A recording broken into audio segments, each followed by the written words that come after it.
Daily. Taste the Daily. తమిళనాడులో అప్పుడే assembly ఎన్నికల హడావిడి మొదలైంది. పార్టీలు ప్రజల్లోకి వెళ్తున్నాయి. ఇక ఇందులో భాగంగా 2026 అసెంబ్లీ ఎన్నికలే టార్గెట్ గా తమిళ హీరో విజయ్ పర్యటనను ప్రారంభించారు. ఈ సందర్భంగా ఆయన పార్టీ తమిళ వెట్రి కళగం కోసం రాష్ట్ర వ్యాప్తంగా పర్యటించనున్నారు. ఇక ఇందుకోసం ఆయనకు ప్రత్యేక బస్సును కూడా ఏర్పాటు చేస్తున్నారు. విజయ్ కు గ్రాండ్ వెల్కమ్ చెప్పేందుకు అభిమానులు, కార్యకర్తలు భారీ ఏర్పాట్లు చేశారు. కాగా పోలీసులు ఆయన టూర్ పై పలు ఆంక్షలు విధించారు. ఇలా ఉండగా సెప్టెంబర్ 27 వరకు విజయ్ పర్యటన కొనసాగనుంది.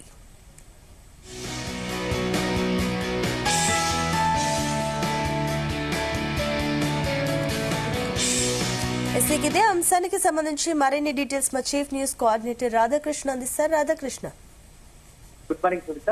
తమిళనాడులో ఎన్నికల హడావిడి మొదలైంది. సో మరికొద్ది నెలల్లోనే అసెంబ్లీ ఎన్నికలు రాబోతున్నాయి. సో మొత్తం అసెంబ్లీ ఎన్నికల చూస్తే రాష్ట్ర రాజకీయాలు ప్రభావం చూపుతున్నాయని చెప్పవచ్చు. సో కొత్తగా పిలిచినటువంటి అంటే తమిళ సూపర్ స్టార్ గా ఉన్నటువంటి తలపతి విజయ్ ఆధ్వర్యంలో వచ్చినటువంటి టీడీకే పార్టీ ఈసారి రంగంలోకి దిగబోతుంది. తొలిసారి ఆయన ఆధ్వర్యంలోని పార్టీ అసెంబ్లీ ఎన్నికల్లో రంగంలో దిగబోతోంది. సో అసెంబ్లీ ఎన్నికలకు మొత్తం కూడా తన అభిమానులు కావచ్చు, పార్టీకి సంబంధించిన కార్యకర్తలను సన్నద్ధం చేసే విధంగా అతని పర్యటనలు ఉండబోతున్నాయి. ఇటీవల కాలంలో వరుసగా నిత్యం ప్రజల్లో ఉండేందుకు విజయ్ ప్లాన్ చేస్తున్నట్టుగా తెలుస్తోంది. ఎందుకంటే 2 భారీ బహిరంగ సభలు ఏర్పాటు చేశారు. ఒకటి పార్టీ ఏర్పడి వార్షికోత్సవం సందర్భంగా, మరొకటి నెక్స్ట్ వచ్చేసి ఇటీవల కాలంలో కార్యకర్తలతోని నెక్స్ట్ ఎలా ఇంటరాక్ట్ అయ్యారు దానిపైన పార్టీకి సంబంధించి కార్యాచరణ ఎలా ఉండబోతుంది, అసలు పార్టీ ఎందుకు పెట్టాల్సి వచ్చింది, తమిళనాడులో ఇలాంటి రాజకీయాలు ఉన్నాయి, ఆ పార్టీకి సంబంధించిన సిద్ధాంతం ఏంటంటే దానిపైన రెండోసారి బహిరంగ సభ ఏర్పాటు చేశారు. సో సభకు అభిమానుల నుంచి కావచ్చు, కార్యకర్తల నుంచి పెద్ద ఎత్తున ఒక రకమైన ఉత్సాహం సందడితో పెద్ద ఎత్తున రెస్పాన్స్ వచ్చింది, మంచి స్పందన వచ్చింది. సో ఈ నేపథ్యంలో ఇక ఖచ్చితంగా ఈసారి తమిళనాడులో రాజకీయాలు మారబోతున్నాయి. సో అధికారంగా ఉన్నటువంటి డిఎంకే, ఏఐడిఎంకే ప్రతిపక్షం మొత్తంగా కూడా వాళ్ళకి ఈసారి పెద్ద షాక్ తగలబోతోంది. టీవీకి అధికారం రాబోతోంది. తమిళనాడు ప్రజల భవిష్యత్తును మార్చేది టీవీకే పార్టీ అని చెప్పేసి కూడా తలపతి విజయ్ చెప్తూ వస్తున్నాడు. ఈ నేపథ్యంలో ఇక వరుస పెట్టి ప్రజల్లో ఉండడానికి తలపతి విజయ్ ప్లాన్ చేస్తున్నట్టున్నారు. తన పార్టీకి సంబంధించిన సిద్ధాంతాన్ని, అదేవిధంగా తమిళనాడుకు సంబంధించి తన భవిష్యత్తు కార్యాచరణ ఎలా ఉండబోతుంది, సో తమిళనాడుకు సంబంధించి అభివృద్ధిలో, అదేవిధంగా మొత్తంగా కూడా సామాజిక పరంగా, ఆర్థిక పరంగా వెనుకబడినటువంటి ఎవరైతే ఉన్నారో వాళ్ళకి ఎలాంటి ఎట్లా ప్రయోజనం కలగవచ్చు, తన పార్టీ అధికారంలోకి వచ్చినాక ఏం చేస్తామనే దానిపైన వివరించే ప్రయత్నం చేసే ఆలోచన ఉన్నట్టు తెలుసుకోండి. దీంతో భాగంగానే ఇప్పుడు ఆయన పార్టీ ఆధ్వర్యంలో ఒక పెద్ద ఎత్తున ఒక బస్సు పర్యటన చేసే అవకాశం కనబడుతుంది. దానికి సిద్ధమైన తెలుస్తోంది. సో దానికోసం ఒక బస్సు యాత్ర సిద్ధమవుతున్నాడు. ఆ బస్సు యాత్ర ద్వారా నిరంతరం జనాల్లో ఉండి సుదీర్ఘంగా పర్యటించే ఎన్నికల వరకు కూడా కంటిన్యూగా ఈ యొక్క యాత్ర చేస్తూ అన్ని నియోజకవర్గాలు, తమిళనాడు సంబంధించి అన్ని జిల్లాలు, అన్ని నియోజకవర్గాలను కలిసి, అంటే మొత్తం ఎండ్ టు స్టార్టింగ్ నుంచి ఎండ్ వరకు తమిళనాడు రాష్ట్రం అంతా కలియ తిరిగి బస్సు యాత్ర ద్వారా విధంగా తన ప్రచారాన్ని ముందే మొదలు పెట్టినట్టుగా తెలుస్తోంది. సో బస్సు యాత్ర కోసం ఒక ప్రత్యేకమైన అన్ని హంగులతో కూడినటువంటి అన్ని ఏర్పాట్లు అవసరమైతే రాత్రి జరిగితే ఆ బస్సులోనే దాంట్లోనే ఉండే విధంగా బస చేసే విధంగా కూడా అన్ని ఏర్పాట్లు చేసినట్టుగా తెలుస్తోంది. సో ఇప్పుడు ఇలా సెప్టెంబర్ 27 వరకు కూడా ఈ యొక్క ప్రస్తుతానికి ఈ యాత్ర కొనసాగుతుంది. మొదటి ఫేజ్ లో భాగంగా సో కొంత యాత్ర పైన కొంత పోలీసుల ఆంక్షలు చేస్తున్నారని తెలుస్తా ఉంది. ఎందుకంటే ఆ అభిమానులు ఎక్కువ పెద్ద ఎత్తున వస్తే అక్కడ తొక్కిసలాట, ఇతరత్ర శాంతి భద్రతలకు విఘాతం కలిగే అవకాశం ఉంది అని చెప్పేసి పోలీసులు చెప్తా వస్తున్నారు. సో దీంతో ఒకవైపు ప్రభుత్వం ఆంక్షల విధింపు నేపథ్యంలో టీవీకే పార్టీ కార్యకర్తలు కావచ్చు, తలపతి విజయ్ అభిమానులు కావచ్చు తీవ్రంగా మండిపడతా ఉన్నారు. దీంతోనే చెప్పవచ్చు పోలీసులు తమకు ఆంక్షలు విధిస్తున్నారంటే అధికార పార్టీ భయపడతా ఉంది. తాము ఒకసారి ప్రజల్లోకి వస్తే వారి పని ఖతమవుతుందనే ఒక భావనలో ఆ అధికార పార్టీ ఉంది. కాబట్టి విజయ్ పార్టీని అడ్డుకునే ప్రయత్నం చేస్తున్నారని చెప్తా ఉన్నారు. అదేవిధంగా ఆ పోలీసులు ఆంక్షలు విధిస్తున్నారని చెప్పి వాళ్ళు మండిపడతా ఉన్నారు. సో మొత్తానికైతే ఇక తమిళనాడు రాష్ట్ర రాజకీయాలు మాత్రం చాలా ఆసక్తికరంగా ఉన్నాయి. ఎందుకంటే జయలలిత మరణం తర్వాత జరిగినటువంటి ఎన్నికల్లో స్టాలిన్ చిరకాలిక కోరిక నెరవేరింది. ఆయన ముఖ్యమంత్రి అవ్వాలనుకున్నాడు. సో మొన్న రీసెంట్ గా జరిగిన ఎన్నికల్లో ముఖ్యమంత్రి అయ్యాడు. మరో విడత ఎన్నికలు రాబోతా ఉన్నాయి.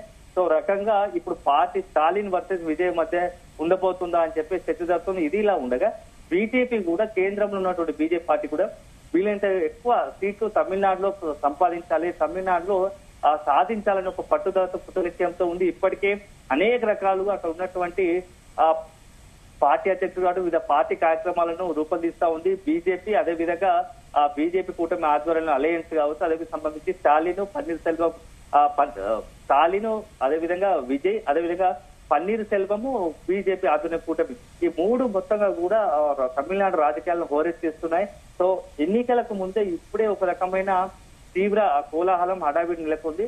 మరికొద్ది నెలల్లోనే ఎన్నికలు మొత్తంగా పూర్తి స్థాయిలో వచ్చే అవకాశం ఉన్న నేపథ్యంలో విజయ్ దళపతి ఇప్పుడు యాత్ర చేపట్టడం చాలా కొంత సెన్సేషన్ గా మారింది. ఒక రకంగా చెప్పాలంటే ఏపీ రాష్ట్రాలు అంటే ఏపీలో ఏ విధంగా అయితే పవన్ కళ్యాణ్ ఇక్కడ ఉన్నటువంటి పవన్ కళ్యాణ్ సినిమా స్టార్ గా ఉండి రాజకీయ పార్టీ పెట్టి రాజకీయ రంగంలో దిగి అదే విధంగా మొన్నటి దాంట్లో 100 సైట్స్ తో మొన్న ఎన్నికల్లో గెలిచారు కూటమి ఆధ్వర్యంలో.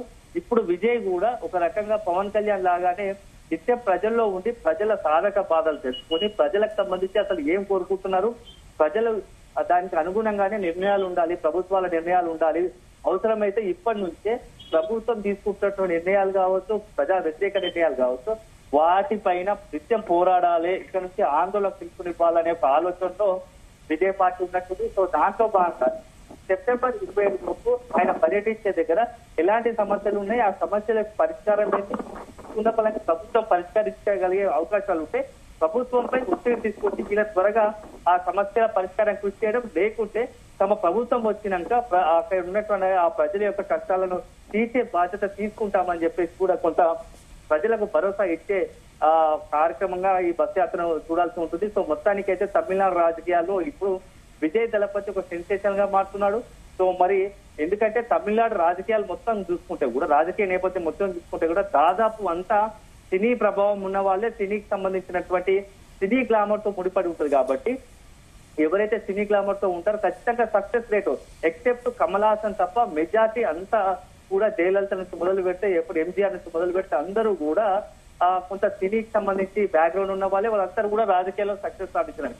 కానీ వేరే ఒక కమల్ హాసన్ మాత్రమే తన పార్టీ పెట్టి కొంత విఫలమయ్యారు. సో సరైన గ్రౌండ్ లేకుండా కేవలం ఒక సిద్ధాంత లోపంతోని ఒక పార్టీ పైన లేకుంటే ఒక భావజాలం పైన ఆగ్రహంతో కోపంతో పార్టీ పెట్టి కమల్ హాసన్ అంటే ఒక పర్ఫెక్ట్ గా ప్రణాళిక లేకుండా పెట్టడంతో విఫలమయ్యారని చెప్పి తమిళ రాజకీయాల్లో తెస్తుంది. కానీ విజయ్ మాత్రం దానికి విరుద్ధంగా ఒక పకడ్బందీ ప్రణాళికగా కేవలం ఇప్పుడు కాకుండా భవిష్యత్తులో తమిళనాడులో ఒక వ్యాక్యూమ్ ఉంది రాజకీయంగా. సో ఖచ్చితంగా టీవీకే పార్టీకి ప్రజాదరణ ఉంటుంది, అధికారంలోకి వచ్చే అవకాశం ఉంది. ఒకవేళ ఇప్పుడు కాకుండా తదుపరి ఖచ్చితంగా అధికారంలోకి వచ్చే అవకాశం ఉంది. ఎందుకంటే జయలలితలోని లేని లోటు ఖచ్చితంగా ఏర్పడుతుంది. సో దాన్ని ఫిల్ చేయడానికి ఎవరో ఒకరు కావాలి. సో స్టాలిన్ వర్సెస్ విజయ్ టీవీగానే పార్టీ దళపతి విజయ్ గానే మారే అవకాశాలు ఎక్కువ ఉన్న నేపథ్యంలో అయితే ఖచ్చితంగా అవకాశం ఉంటుందని చెప్పేసి ఒక చర్చ జరుగుతుంది. ఈ నేపథ్యంలో విజయ్ కూడా చాలా సీరియస్ గా ఫోకస్ పెడుతున్నాడు. సో మొత్తానికైతే తమిళనాడు రాజకీయాల్లో ఇప్పుడు విజయ్ చేస్తున్న బస్సు యాత్ర ఒక రకంగా సెన్సేషనల్ గా మారింది. మరి ఆ బస్సు యాత్రకు సంబంధించి ప్రజలకు ఏం తన స్పీచ్ లో పాక ఏం చెప్తారు, సో ప్రజల నుంచి ఎలాంటి రెస్పాండ్ వస్తుంది, అదే సందర్భంలో ప్రభుత్వం కావచ్చు, పోలీసులు కావచ్చు విజయ్ యాత్ర పైన ఆంక్షలు విధిస్తున్న నేపథ్యంలో ఏం జరగబోతుంది అనేది మాత్రం మనం ఖచ్చితంగా వేచి చూడాల్సి ఉంటుంది. Right Radhakrishna, thank you.